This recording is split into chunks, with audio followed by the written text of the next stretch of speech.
The NSA flies the spying skies. Europeans are increasingly willing to surrender their cash, and Islamic State fighters suffer death by irony. It's SkyWatchTV for Thursday, April 27th, 2017. I'm Derek Gilbert. First up, the U.S. Air Force test-fired an intercontinental ballistic missile which traveled over 4,000 miles before splashing down in the South Pacific. It was launched early Wednesday morning from a base in California. The nuclear-capable missile was unarmed, according to the Air Force, and comes amid rising tensions with North Korea. The Minuteman III missile blasted off at 12:03 a.m. Wednesday morning from Vandenberg Air Force Base. That's 130 miles northwest of Los Angeles. The test had been planned for a long time, according to Air Force officials. Not to make light of a potential nuclear conflict, but it almost comes across like a Crocodile Dundee moment in light of recent failed North Korean missile tests. That's not a missile. This is an intercontinental ballistic missile. In other news, U.S. Navy guided missile destroyer fired a warning flare toward an Iranian Revolutionary Guard vessel coming near it in the Persian Gulf. This according to an American naval official on Wednesday. The latest encounter in the Persian Gulf between these two countries. This incident happened Monday as the Iranian vessel tried to draw closer to the USS Mahan, in spite of the destroyer trying to turn away from it. The Iranian vessel came within about 1,100 yards, that's a little more than half a mile, of the Mahan before it turned and sailed away. Israeli Prime Minister Benjamin Netanyahu made good on a promise not to meet with the German foreign minister unless he canceled plans to meet with several anti-Israeli NGOs, non-government organizations. Israeli President Reuven Rivlin did, however, meet with the foreign minister. Netanyahu had earlier said he would cancel his meeting with the German foreign minister Sigmar Gabriel if he insisted on meeting with Breaking the Silence and B'Tselem, both known for anti-Israel activities, especially when it comes to Israeli soldiers and Israel's activities in Judea and Samaria, otherwise known as the West Bank. Turkish planes bombed Kurdish fighters in Iraq's Sinjar region and northeastern Syria on Tuesday, killing at least 20 in a growing campaign against groups linked to the Kurdistan Workers' Party. Turkish military said 70 militants had been killed. The airstrikes in Syria targeted the YPG, which is a key component of the Syrian Democratic Forces. That's an American-backed group that's been having some success fighting the Islamic State, closing in on the Islamic State's capital of Raqqa, in fact. The Turkish raids show the delicate situation in Syria and Iraq as the U.S. tries to lead a coalition against the Islamic State. NATO allies in Washington, D.C. and Ankara are at odds over what role the Kurds should play in the ongoing conflict in driving back the jihadists. Intelligence officials of the so-called Five Eyes gathered Wednesday in New Zealand. That includes the United States CIA, FBI, and National Security Agency, as well as representatives from the spy agencies in United Kingdom, Canada, Australia, and New Zealand. Government sources said the event is an annual thing and not tied in any way to what's going on with North Korea. Speaking of the NSA, for more than a decade, the United States military used Maryland for a testing ground for new airships before they were sent off to Afghanistan and Iraq. It's old technology, but these blimps are still being used in the modern-day military. Some of these test flights, though, have been used for a secret purpose. The NSA has been testing out new spy gear in these blimps. Back in 2004, a division of the NSA called the National Tactical Integration Office fitted out a 62-foot diameter ship with something that they called the hover hammer. The hover hammer. Fitted it out with an eavesdropping device. Now, this is according to a classified document published on Monday by The Intercept. The agency launched a 3-engine airship at an airfield near Solomons Island, Maryland. And from there, the blimp collected shipping data from ships entering and leaving the port of Long Island, New York. The spy equipment on the airship can intercept wireless communications, including cell phone calls. And according to the classified NSA document, the airship, which is a helium-filled sphere, inside another sphere, which is made of the same material used to make bulletproof vests, hovers above the range of small arms fire. Radar can barely detect it, has a very limited infrared signature. just sits up there very quietly and listens in on everything that's floating through the air in terms of electronic signals. In this document, the NSA disclosed that it plans to conduct more tests with the hover hammer and wants to develop a larger version of the blimp, one that can fly at about 68,000 feet, which is what, 12 miles high, and fly for up to 6 months at a time. More tests on this listening device are coming. And should we point out, by the way, that the NSA, by law, is not supposed to listen in on Americans? By the way, this test of this device, this airship, begs the question, why is the founder of Google, co-founder of Google, Sergey Brin, building his own airship? I mean, it's been known that Google and the NSA have collaborated on projects for quite some time, including, spying. This airship is being built at Hangar 2 at the NASA Ames Research Center. It is unclear whether this Zeppelin-like airship is just a hobby for Brin or something he hopes to turn into a business. As for Brin, he is not commenting. In Europe, it appears that a growing number of people don't really care if the government knows everything they're doing with their money anyway. In a recent survey, over a third of Europeans said they would be happy to abandon cash and go to strictly electronic payments if they had that option. This is according to a survey released Wednesday by the ING Bank, or ING. Survey included responses from over 15,000 people, over half of whom used less cash over the last year than they had the previous year, and 78% said they wanted to use cash less often in the coming year. This survey included respondents from 13 countries in Europe and revealed that in many places where cash is used the most, people are most eager to get rid of it. As we've said on this program, the problems with electronic cash are, well, two main problems. Number one, you're dependent for the rest of your life on banks and bankers because you need somebody to keep official score of how many bits and bytes you have in your account. You can't withdraw your digital currency and hide it under your mattress. Secondly, the government knows everything you spend your money on. But of course, if you're not doing anything wrong, you have nothing to hide, right? Coming up, Roman Catholics are outraged at Kim Kardashian.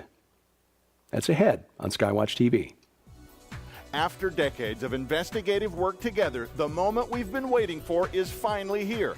Legendary authors Stephen Quayle and Dr. Thomas Horn reveal what is now indisputably the greatest achievement of their life's work together in the Unearthing the Lost World of the Cloud Eaters special collection. When you purchase this once-in-a-lifetime special offer, you'll receive the brand new There Were Giants documentary film. In this groundbreaking full-length DVD, you'll travel with Stephen Quayle and Dr. Thomas Horn to the historical clandestine places where giants are actually buried on American soil. You'll discover the ancient locations of tribal stargates and what's been hidden in plain sight by the Great Smithsonian Institute for more than 200 years. Plus, Defender Publishing is proud to introduce the new collaborative companion book, Unearthing the Lost World of the Cloud Eaters. Walk with Stephen Quayle and Dr. Thomas Horn as they meet secretly with the leaders of the Hopi, Zuni, and Ute Nation tribes to learn about the pre-flood architecture of the giant kings. Learn why the ancient Anasazi disappeared overnight, who the dragon-worshipping giant invaders of early America were, and how they taught natives ritual cannibalism to change their DNA into fit extensions for spirits of dead giants, and so much more. In addition, when you order the Unearthing the Lost World of the Cloud Eaters special collection, you'll also receive Shadow Hand, the over 24-hour, never-before-offered Steve Quayle and Tom Horn definitive audio series on CD. This brand new audio collection discloses the terrifying truth behind the WikiLeaks emails and the push for official disclosure of so-called aliens in 2017. And as a bonus, the new Shadowhand audio series includes the most requested collections ever produced by Steve Quayle and Thomas Horn. The Coming Zombie Apocalypse, As It Was in the Days of Noah, Psychotronic Warfare, and The Coming Replacement Humans, over 24 hours on audio CD. But that's not all. Also included in this special offer while supplies last, 2 brand new free gift books for your library or to give away as gifts. Sold separately, this amazing collection represents a total value of over $175. Yours for only $39.95 beginning in May. Don't miss this once-in-a-lifetime opportunity to own the Unearthing the Lost World of the Cloud Eaters special collection, available exclusively at the SkyWatchTV store. Order online now or call 1-844-750-4985. A man in Michigan gets a $128 ticket for leaving his car idling in his driveway. 24-year-old Taylor Trupiano contested a $128 ticket he received from police in Roseville, Michigan back in January for violating a city ordinance. What was it? Leaving his car running in his driveway while he ran inside to get his girlfriend and her 2-year-old son. He challenged the ticket last week, and last week a judge denied his motion to dismiss the ticket. The law exists, according to city officials, to stop people who want an easy way to steal a vehicle. Now, if you live in the northern United States, you might know that it gets kind of cold in Michigan in the wintertime. Unfortunately, the way the law is written, it's the owner of the vehicle who gets the ticket. Trupiano posted his ticket to Facebook. It was shared around 14,000 times by people who were stunned that such a law could exist in this nation. His ticket has prompted a state legislator in Michigan to propose a bill that would repeal a section of the vehicle code that makes it a civil infraction to leave an idling car unattended. On your own property, no less. A bit of social news. All Sports Cable Network, ESPN, cut more than 100 employees Wednesday, nearly all of them on-air staff, television broadcasters, radio broadcasters, and sports writers who appear as guests regularly on their radio and television broadcasts. That's about 10% of their on-air staff. ESPN also had major layoffs in 2015 and in 2013. Both times it cut about 300 employees. ESPN President John Skipper described John Skipper described the cuts as part of a shifting content strategy. That's double talk, trying to put a good spin on things. The hard numbers for ESPN are not pretty. In the past 5 years, ESPN has lost more than 11.3 million subscribers. That's a lot of money, considering that on average, the cost of carrying ESPN adds more than $6.50 a month to your cable television bill. It's the most expensive channel in your cable package. Why? Broadcasting live sporting events is expensive, takes a lot of people, and you got to do a lot of stuff in real time, a lot of equipment. Frankly, that's one of the reasons we at SkyWatchTV don't do live broadcasts. On most days, you watching this broadcast are getting the result of the producer, the writer, the on-air host, and most days I'm also the editor and the cameraman. We keep costs down that way. So ESPN is suffering because the high cost of cable and satellite television means more and more people like Sharon and me are cutting the cord and using the internet only to watch what we want to watch and only paying for those subscription services that we want to use. Frankly, in my view, this also reflects a growing trend among American sports viewers, of which I am one. We're getting a little bit tired of the social justice memes being inserted into sports coverage and the insistence of sporting organizations like the NFL and the NBA and the NCAA in pushing a social justice agenda, specifically the radical LGBT agenda, in threatening states and cities with the loss of profitable events like NCAA playoff games or the Super Bowl if state laws aren't changed to accommodate the fewer than 5% of Americans who self-identify as LGBTQ or any of the other letters that make up part of the acronym. Look, and ESPN has been a major cheerleader of this effort, by the way, but when I watch sports, it's to get my mind off of that stuff. I just want to watch a game in a sporting event that I like. And if I can't do it without being reminded that there are people out there who want to fundamentally redefine God's creation Male and female created he them. I'll read a book. Elsewhere on planet Earth, the world's most populous Muslim nation plans to erect the world's largest statue of Jesus Christ. Authorities in the Papua region of Indonesia planning to build the world's largest statue of Jesus. This would dwarf the famous Christ the Redeemer statue in Brazil. The statue, built in the city of Jayapura, would cost somewhere between $22.6 and $37.6 million, would stand about 165 feet tall, far taller than the Christ the Redeemer, which is about 98 feet, not including the base. An official added they plan to put an elevator inside the statue so that people can ride up to the top and look out over the city through the eyes of Jesus. And Roman Catholics just a bit upset with Kim Kardashian. The reality television star is marketing through her online store a candle on which she is dressed as the Virgin Mary. This candle on the store situated between two items that promote the smoking of marijuana. Kardashian also posted a number of messages on Instagram and Twitter last week promoting marijuana paraphernalia, including this candle.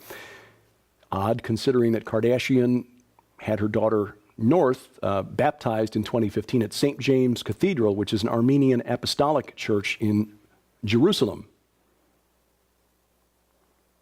Interestingly enough, North, or the Hebrew word for north, is also the ancient name of the mountain that was sacred to Baal, or Baal, aka Satan. Just saying. A man in Thailand claiming to be a psychic died Tuesday when he accidentally stabbed himself in the heart with a sword during a demonstration to prove his immortality. 25-year-old Theprit Pali had been performing a traditional dance in front of spectators in Chiang Mai province in northern Thailand. The folk ritual is to honor the spirits of the ancestors. In previous shows, he would impress onlookers by pressing the sword against his chest, at which point the blade would snap, showing his superhuman strength and immortality. This time the blade failed to snap, went right through his rib cage and into his heart. He was declared dead at a hospital shortly after the accident. He may have been serving spirits during his routine, but they certainly weren't the spirits of his ancestors, and they clearly had no love for him, which is kind of the theme of the next story. 3 Islamic State militants setting up an ambush in northern Iraq were killed by a herd of stampeding Boars. Sheikh Anwar al-Asi, chief of the local Ubaid tribe and supervisor of anti-ISIS forces in the region, told the Times of London that the militants were hiding on the edge of a field about 60 miles or 50 miles southwest of Kirkuk in northern Iraq when the Boers overwhelmed them on Sunday. Again, 3 killed, 5 others were injured. He said the group was poised to attack a band of local tribesmen who had fled to nearby mountains after the militants had seized the village of Hawija 3 years ago.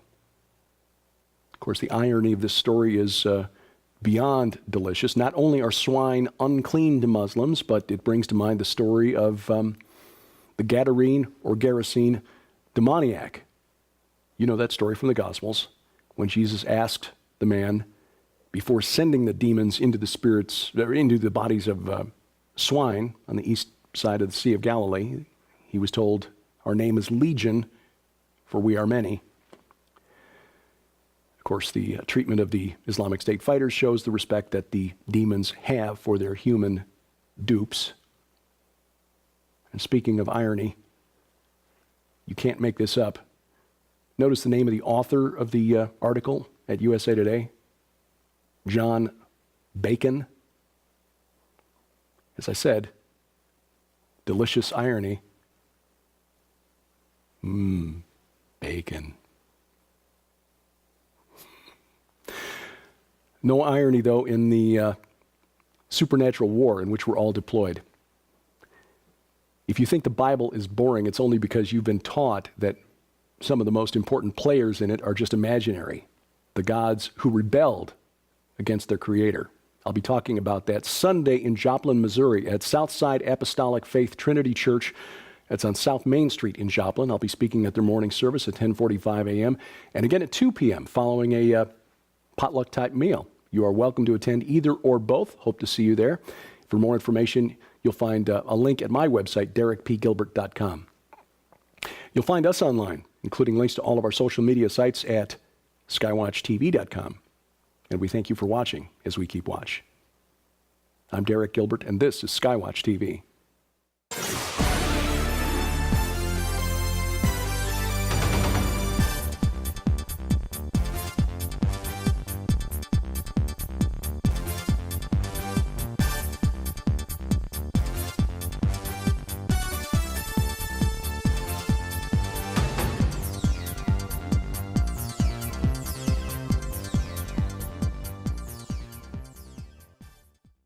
D moment in light of recent failed North Korean missile tests. That's not a missile. This is an intercontinental ballistic missile. In other news, U.S. Navy guided missile destroyer fired a warning flare toward an Iranian Revolutionary Guard vessel coming near it in the Persian Gulf. This according to an American naval official on Wednesday. The latest encounter in the Persian Gulf between these two countries. This incident happened Monday.